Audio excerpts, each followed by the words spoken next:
Hey, it's Lisa Ryan, Chief Appreciation Strategist at Grategy. Welcome back to another episode of Thank You Very Much.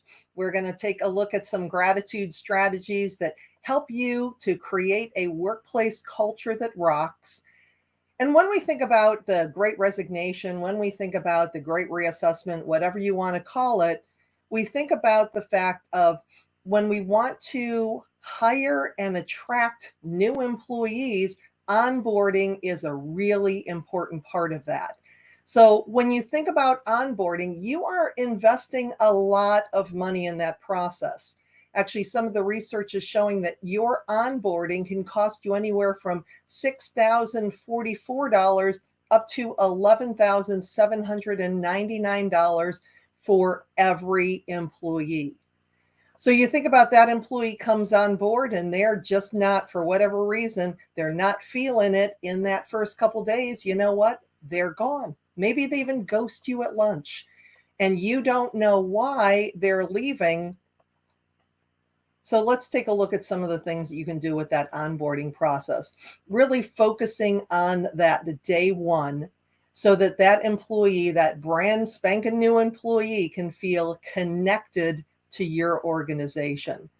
So you may want to even consider a concept called pre-boarding. Now, pre-boarding is the time that goes between the offer is made and when they actually start.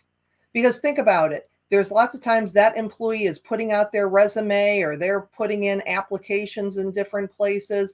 And even though they accepted the job with you, they may or may not be still have other people calling them. And I'm just realizing that my microphone, I hope you can hear me okay through this, because there's the microphone. That's what happens when I take it off.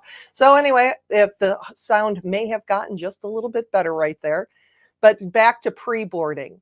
So doing things like having that employee fill out the paperwork before they start with you. Because think about it, if they come on day one and they're in some dark basement or closet filling out a whole pile full of paperwork, that's not going to be a really happy start to their day. Instead, look for getting them so that they're filling out the paperwork, because think about what that's doing to them. They are actually making that commitment because they've just filled out all the paperwork. So when that other company calls and asks them if they're still open, ask them if they're still looking, they might be saying, no, I'm already started, because mentally they have made a commitment. Thank you so much, Stephanie, for letting me know. The microphone's good, but it's just a little bit better when it's actually on me instead of sitting on my desk. So thanks for letting me know that. So anyway, getting back to getting the paperwork done beforehand, and there are other things that you can do. You can, call the employees, send them a note, send them a handwritten note. I'm so excited. We're so looking forward to having you come in, to have you start with us. Make that first day special. Maybe I know some of my clients, they will have bagels and coffee for that, to celebrate that first day. Take them around the office, let them ask questions, show them where the necessities are, the bathrooms and the break rooms and all of those things.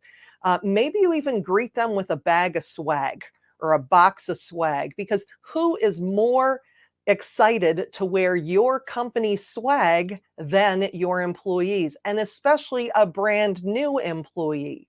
So when you look for ways to greet them, that's also a really great practice to do, because your first impression is everything. And I read one study that showed that about 58% of companies spend that onboarding, they consider onboarding being basically the paperwork and the processes to get started. Onboarding can be so much more than that. So what are some ways that you can improve or increase your onboarding process? First of all, we talked about doing the paperwork ahead of time, trying to get as much of that out of the way as humanly possible, because again, if they are doing that, they have made a commitment to you. give them a tour of the office. And when you're touring, introduce them to people. Let them spend time, assign a first day lunch buddy to them. Because we've all know when we have started different jobs that that person that we go to lunch with on that first day is probably our friend through the rest of the time with there. But you're immediately connecting that new employee with somebody. But taking them around, because there is nothing worse than a brand new employee showing up and the receptionist saying, "Oh, I didn't know you were starting today." Or they go and their office isn't set up or their truck's a mess and everything, and it's like they weren't expected. Make sure that not only are they expected, but there's a celebration that that new person is starting with you. Connect with them from day one. Make sure your onboarding process really reflects the vision and mission of your organization. Share your values, share what your company is doing for the community, how you're giving back. Make it fun. If you know that you have a really fun place to work, make sure that that comes through. Stop taking yourself so seriously. This employee wants to have that connection with you and with your organization.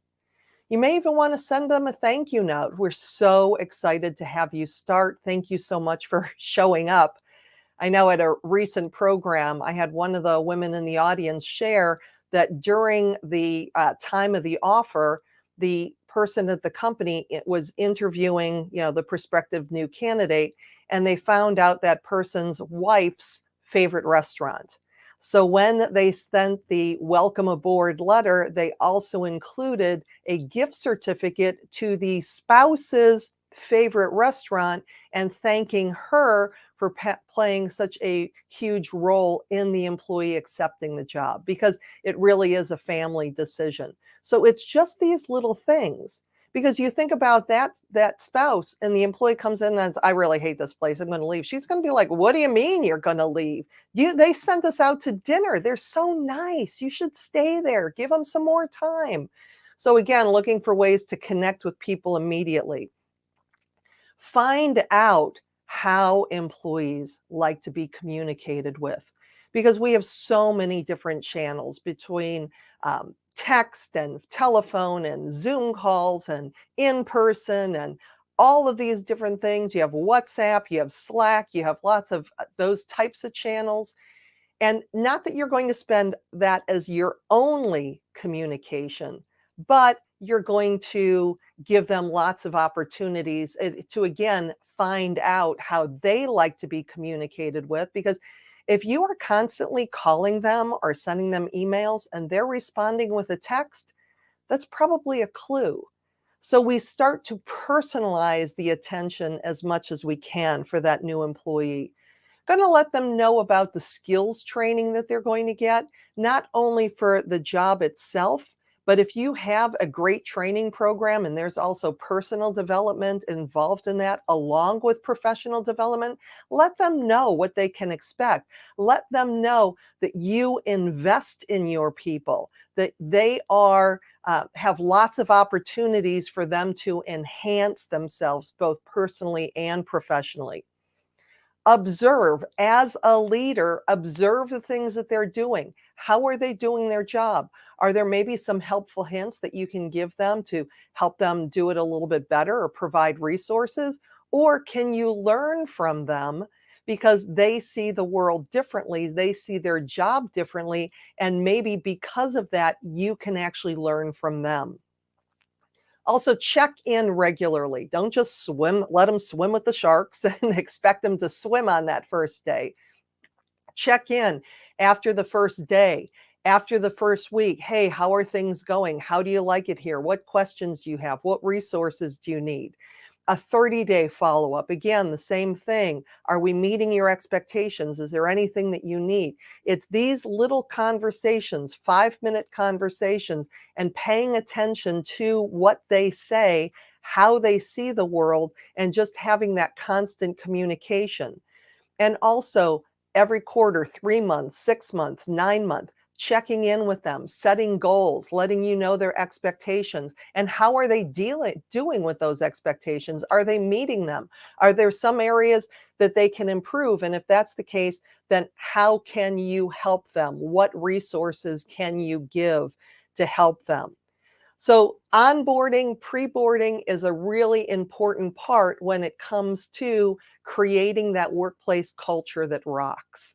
And that the information that I just shared with you is actually taken from the chapter in my new book. So, if you don't have your copy, make sure that you hop on Amazon and get that today. That is the chapter called Keys to Onboarding to Maximize Your ROI. There's a lot that you can do. I hope you learned a little bit, at least from this session. Like I said, there's a lot more tomorrow. Tomorrow we'll be back talking about more strategies and chapters from the book. And if you do have your copy of the book, I know right now I am up to 2 reviews on Amazon, and the goal is 100. So only 98 more to go. So if you found this valuable, I know that you'll find a lot more valuable in the book. And have a fantastic day. And I am Lisa Ryan, and I'll see you tomorrow. Thank you very much for being here.